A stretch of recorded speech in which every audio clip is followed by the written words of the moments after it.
Η εσχατολογία είναι τομέας της θεολογίας που ασχολείται με τα έσχατα γεγονότα της ιστορίας του κόσμου ή την κατάληξη του ανθρώπινου γένους, που διατυπώνεται συνήθως ως συντέλεια του κόσμου και των προσδοκιών που σχετίζονται με αυτά. Ευρύτερα, η εσχατολογία καλύπτει επίσης έννοιες που αφορούν την τελική κατάσταση του κάθε ατόμου, όπως η μεσιανική εποχή και η μέρα της κρίσης, η μεταθάνατο ζωή, ο παράδεισος, η κόλαση, το καθαρτήριο, η ανάσταση των νεκρών και η ψυχή. Η διάκριση μεταξύ τέλους των αιώνων και συντέλειας του κόσμου έχει ιδιαίτερη θεολογική σημασία, γιατί σε πολλές θρησκείες οι τελευταίες μέρες μπορούν να περιλαμβάνουν την καταστροφή του πλανήτη ή όλων των έμβιων όντων, αλλά με την ανθρώπινη φυλή να επιζεί σε κάποια νέα μορφή, τελειώνοντας την τρέχουσα εποχή υπάρξεως και αρχίζοντας μία νέα. Οι περισσότερες θρησκείες έχουν δόγματα που υποστηρίζουν ότι τα επιλεγμένα ή άξια μέλη της μίας και αληθινής πίστης θα σωθούν από την επερχόμενη κρίση και την οργή του Θεού. Θα εισέλθουν στον παράδεισο πριν, κατά τη διάρκεια ή μετά από την κρίση, ανάλογα με το εσχατολογικό πλαίσιο της κάθε θρησκείας. Η Σύρινη, παρότι μικρό νησί, έχει εντυπωσιακά πολλά μοναστήρια και εξοπλίσει. Περισσότερα από 100 συνολικά διάστατα σε όλα το νησί. Ξεχωρίζουν όμως περίπου 10 μεγάλα ιστορικά μοναστήρια που αποτελούν σημαντικά θρησκευτικά και πολιτιστικά μνημεία. Η Ιερά Μονή Ταξιάρχη Μιχαήλ του Πανορμήτη, το σημαντικότερο παρασκήνημα της Δωδεκανήσου, με ιστορία από το 15ο αιώνα και θαυματουργή εικόνα του Αρχάγγελου Μιχαήλ. Μονή Μιχαήλ. Γεώργιος Κλότζας ή Κλότζας ήταν ζωγράφος σύγχρονος του Μιχαήλ Δαμασκηνού και κατά πάσα πιθανότητα εξίσου γνωστός. Ένας μεγάλος αριθμός έργων του βρίσκεται στη Βενετία, στην Πάτμο, στο Σινά, στη Ζάκυνθο.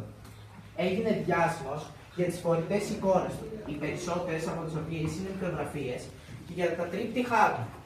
Ο Γεώργιος Κλότζας δημιούργησε ένα εντελώς προσωπικό ύφος που μόνο χαλαρά συνδεόταν με την παράδοση.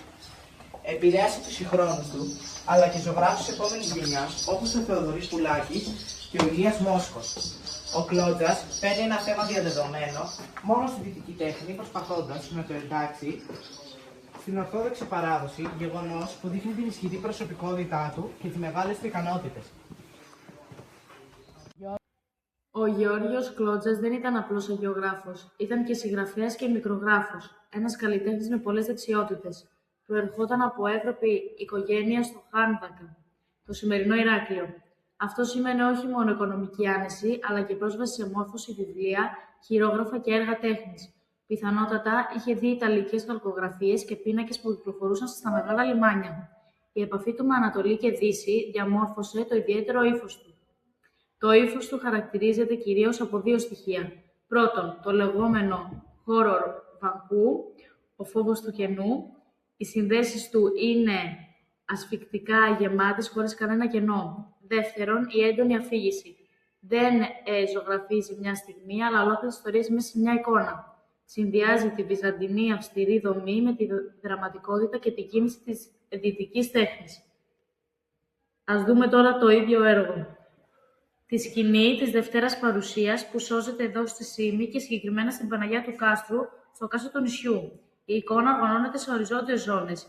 Στην κορυφή βρίσκεται ο Χριστός, στο κέντρο του σύμπαντος, καθισμένος σε θρόνο μέσα σε λαμπρή δόξα. Το βλέμμα του είναι αυστηρό. Δίπλα του η Παναγία και ο Ιωάννης με στάση οικεσίας, ενώ γύρω κάθονται οι Απόστολοι σαν μέλη ενός ουράνιου δικαστηρίου. Κάτω από τον Χριστό υπάρχει ένας κενός θρόνος, σύμβολο της επόμενης κρίσης και της αναπόδεκτης δικαιοσύνης. Πιο κάτω ξεκινάει η δράση, η ψυχοστασία. Από τη μία πλευρά οι αρετές, από την άλλη οι αμαρτίες. Δαίμονες προσπαθούν να τραβήξουν τη ζυγαριά προς την κόλαση. Από εκεί χωρίζεται ο κόσμος στα δύο. Αριστερά, δεξιά του Χριστού, ο παράδεισος. Τάξη, ηρεμία, οι δίκαιοι οδηγούνται από αγγέλους και τους υποδέχεται ο Απόστολος Πέτρος. Δεξιά, η κόλαση. Χάος, φωτιά και βασανιστήρια. Ένα ποτάμι φωτιάς οδηγεί τις ψυχές στο στόμα του Άδη. Εδώ η εικόνα γίνεται και κοινωνικό σχόλιο. Οι τιμωρίες είναι συγκεκριμένες. Άδικοι δικαστές, κλέφτες, έμποροι, μιλονάδες, τεχνίτες.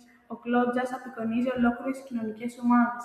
Δεν περιορίζεται μόνο στη μεγάλη διαφορά, αλλά και σε καθημερινές πράξεις, όπως το ψέμα, η απάτη, που τότε μπορούσαν να διαλύσουν οικογένειες και περιουσίες.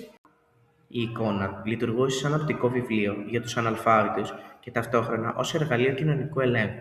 Υπενθύμιζε ότι όλες οι πράξεις κρίνονται. Παράλληλα, βλέπουμε το συνδυασμό Βυζαντίου και Αναγέννησης. Η δομή είναι βυζαντινή, αλλά η ένταση, η κίνηση και το δράμα, ειδικά στην κόλαση, θυμίζουν ιταλική τέχνη. Υπάρχουν επιρροές από καλλιτέχνες όπως ο Μιχαήλ Άγγελος και ο Ντιτορέτο, που έφταναν στην Κρήτη μέσω χαρακτικών. Ο Κλότζας δεν αντιγράφει, δανείζεται δημιουργικά. Παίρνει τη δραματικότητα και την ανατομική ακρίβεια της Δύσης, αλλά διατηρεί το ορθόδοξο πλαίσιο. Έτσι πετυχαίνει κάτι μοναδικό. Ενώνει τη βυζαντινή πνευματικότητα με τη ζωντάνια της Αναγέννησης. Το έργο δεν είναι απλώς διακοσμητικό. Είναι εργαλείο διδασκαλίας, υπενθύμησης και ευθύνης. Κάνει την έννοια της κρίσης προσωπική και άμεση για κάθε θεατή. Και αυτό μας οδηγεί σε μια τελευταία σκέψη. Η εικόνα του Κλότζα μοιάζει με μια δημοσιογραφική αναφορά για τις αμαρτίες και τους φόβους της εποχής του.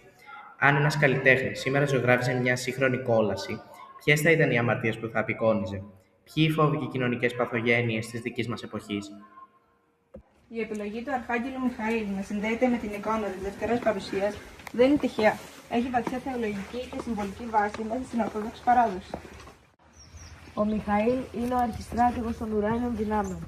Θεωρείται ο ανώτερος των αγγέλων, ο προστάτης της Εκκλησίας και ο ηγέτης στη μάχη ενάντια στο κακό. Στη Δευτέρα Παρουσία, όπου πραγματοποιείται η τελική κρίση και η οριστική νίκη του Θεού επί του κακού. Ο Μιχαήλ έχει την τιμητική και ενεργό του θέση. Με την αποκαλυπτική του λειτουργική παράδοση, ο Μιχαήλ παρουσιάζονταν ως συλλεκτής των ψυχών και εκκλησιαστής της Θείας Δικαιοσύνης. Κρατάει ζευγάρια η ραμφία. Αυτό το σύμβολα εκφράζουν τη συμμετοχή τους στη διάκριση των δίκαιων και των άδικων. Όπως παρατηρούμε εδώ πέρα στην εικονογραφία, είναι το πύρινο ποτάμι όπου καταλήγει και στο Βελζεβούλ. Πάμε λοιπόν να διαβάσουμε κάποιες από τις αμαρτίες που έχει πάνω. Πρώτα απ' όλα είναι ο πλούσιος,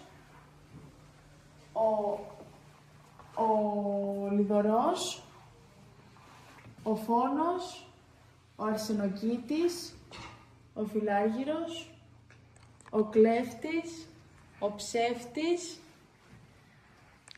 Συμβολισμός προστασίας και κάθαρσης, ο Μιχαήλς είναι φύλακας των ψυχών και συμβόλων πνευματικής εγρήγορσης, ιδιότητες που συνδέονται άμεσα με το μήνυμα της Δευτέρας Παρουσίας, προετοιμασία, αγιότητα και ετοιμότητα για την κρίση του Θεού.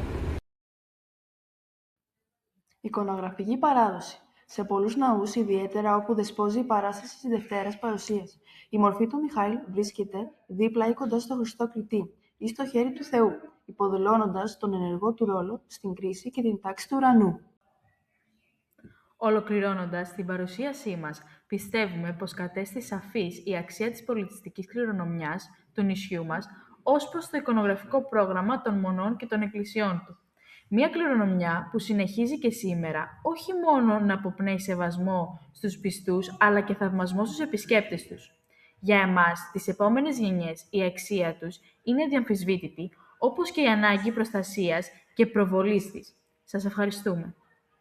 Μου την αγάπη μου,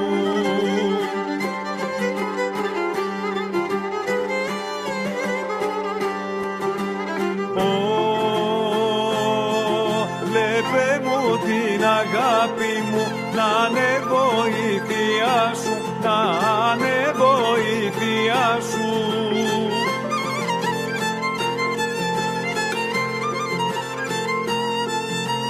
Του Παέρμιωτη το πλάτη,